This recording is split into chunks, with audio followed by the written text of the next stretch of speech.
구독, 알림 설정까지 부탁드립니다. 오늘도 우리 사는 이야기 찾아주셔서 감사합니다. 사연자분이 보내주신 이야기 시작해볼게요. 안녕하세요. 저는 30대 초반의 여성입니다. 남존 여비 사상을 부르짖던 부모님 때문에 아버지와 오빠는 집에서 왕 대접을 받았고 저와 언니는 살림이나 잘하라면서 늘 그렇게 차별을 받았습니다. 밥상에서 맛있는 반찬이나 고기 생선은 엄마가 늘 오빠와 아버지 곁에 두었습니다. 젓가락이 가기라도 하면 눈을 부릅뜨고 화를 내셔서 저희는 먹어보지도 못하고 성장기를 보냈습니다. 그렇게 시간이 지났는데도 오빠는 학교 폭력에 혼전 임신까지 시키면서 배가 불러온 20살짜리 새언니와 살림을 차리게 되었습니다. 집안은 뒤집어졌지만 어쨌거나 일이 벌어진 터 부모님은 결국 이 결혼을 허락하셨고 전 그 꼴을 보느니 나간다 생각하고 고등학교를 졸업하고 대학을 서울로 진학했습니다. 다행히 한 번에 합격했고 장학금까지 받을 수 있었습니다. 저로선 집에서 벗어날 수 있는 유일한 방법이었으니까요. 그야말로 하늘이 도운 셈이었죠. 그리고 다행히 취업이 잘 되는 약학과를 선택해서 전 열심히 공부만 했습니다. 입학 후 얼마 되지 않아 소개팅을 했는데 그때 지금의 남친을 만났습니다. 타고나길 키가 크고 외모가 눈에 띄었던 저에겐 어찌 보면 자연스러운 기회였다는 생각이 들었습니다. 좋은 집안의 장남이었던 그는 본인의 능력에 상속받을 재산이 많았고 의사라는 직업 말고도 장점이 많은 사람이었습니다. 다만 외모는 평균 이하였지만 전 개의치 않았습니다. 남친을 만나고 나서 처음 사랑이란 걸 알았던 저는 정말 시간 가는 줄 모르고 행복감에 젖어 있었습니다. 하지만 그건 저의 착각이었습니다. 그는 저의 외모와 그것을 둘러싼 모습에 집착했던 것입니다. 뭔가 이상하다고 깨달은 건 약혼을 그의 친구들과 첫 만남을 가졌을 때였습니다. 술을 과하게 마신 친구들은 저와 남친을 보며 어디서 이렇게 예쁜 아내를 만났냐며 부러워했습니다. 그런데 남친의 표정이 그 순간 확 구겨졌습니다. 그래도 전 상황을 모면하느라 어색한 웃음을 지었습니다. 집에 데려다 주면서 그는 말했습니다. 딴 남자들 앞에서 웃음 흘리지 마. 전 그 차가운 한마디가 비수처럼 가슴에 팍 꽂혔습니다. 매서운 눈초리를 진작 알아봤어야 했는데 설마 하며 넘어간 제가 바보였습니다.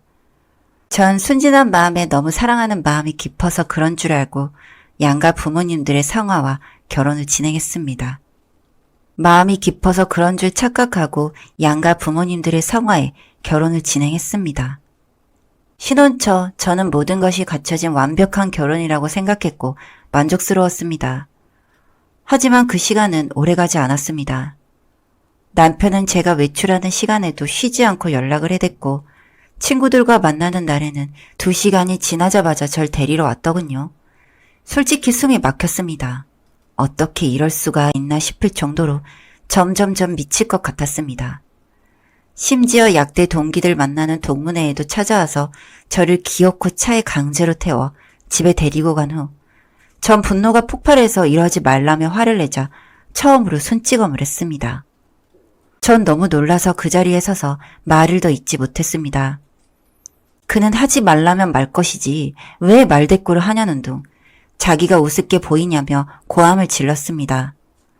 차라리 꿈이었으면 할 정도로 끔찍한 순간이었습니다. 그 사이 식탁 의자와 그릇들은 전부 깨지고 부서져서 전 서 있는 순간마저도 다리가 떨리고 공포에 질려 있었습니다. 다음날 미안하다면서 약을 지어오기까지 했지만 제 마음은 움직이질 않았습니다. 어서 빨리 이 악의 소굴에서 벗어나길 바랄 뿐이었죠.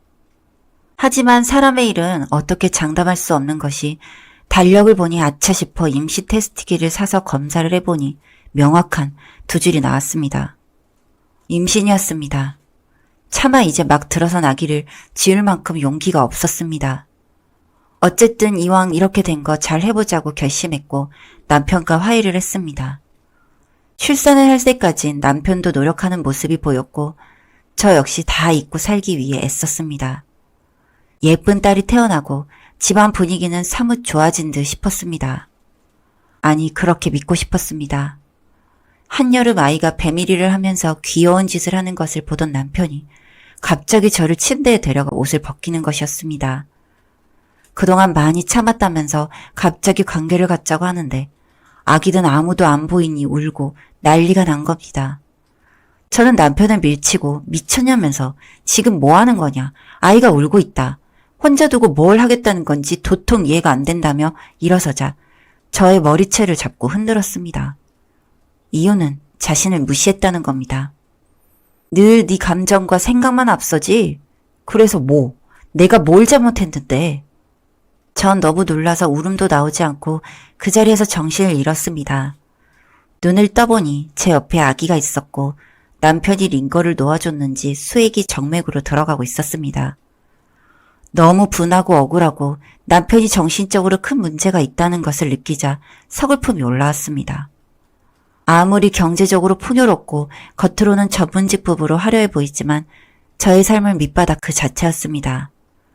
아이를 데리고 전 부모님이 증여해 주신 작은 아파트로 이사했습니다. 그 어느 누구에게도 알리지 않고 정말 아이에 관한 집만 들고 왔죠. 그제서야 사람답게 살 것 같은 해방감을 느꼈습니다. 정신과에서 상담을 받고 약을 먹기 시작했습니다. 약을 먹어도 잠이 오질 않을 정도로 엄청난 스트레스에 시달렸습니다. 그래도 눈에 보이질 않으니 그래도 더 이상 그 끔찍한 순간을 맞닥뜨리지 않아서 좋았습니다. 어쨌든 살아가야 하니 약국의 폐의약사로 취업을 했습니다. 제약사를 출근하는 것보다는 근무 시간이 자유로웠기 때문입니다. 하지만 그것은 저의 착각이었습니다. 얼마 안 돼서 남편은 제가 없는 틈에 친정에 와서 아기를 데려갔습니다.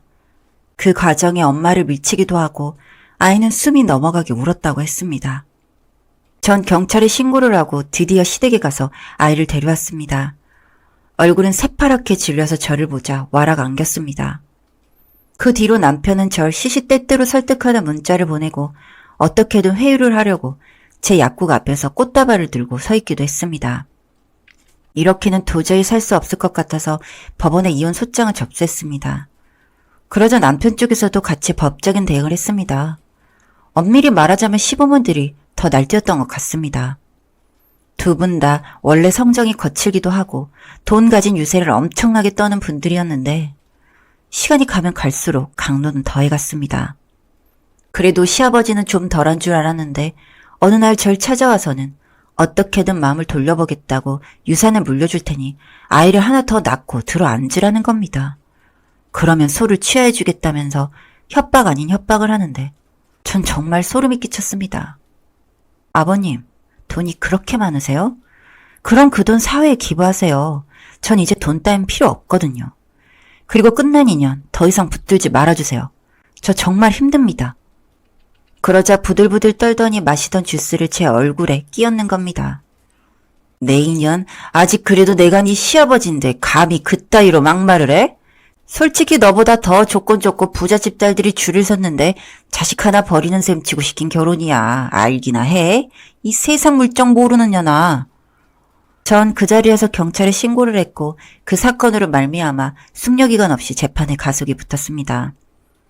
남편 쪽은 대형 로펌에 꽤나 큰 돈을 들여 어떻게든 아이를 뺏어오려고 안간힘을 썼고 전 위자료보다는 양육권을 가져오기 위해 피나는 노력을 했습니다.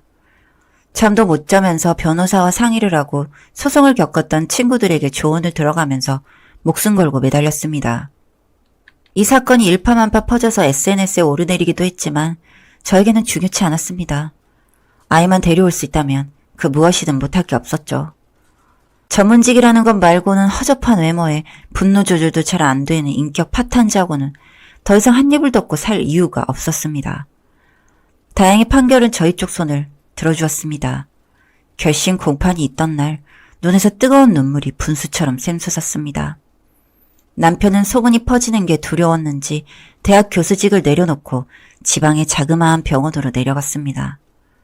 그 후 저와 아이에게는 새 인생이 열렸습니다. 일도 열심히 해서 약국 하나를 개업했고 부모님과 같이 합가를 하게 되었습니다. 이제는 마음도 안정이 돼서 아이와 함께 산으로 들로 다니며 삶을 즐기게 되었습니다. 긴 글 읽어주셔서 감사드립니다. 사연은 여기까지였고요. 우리 사는 이야기 시청해주셔서 감사합니다.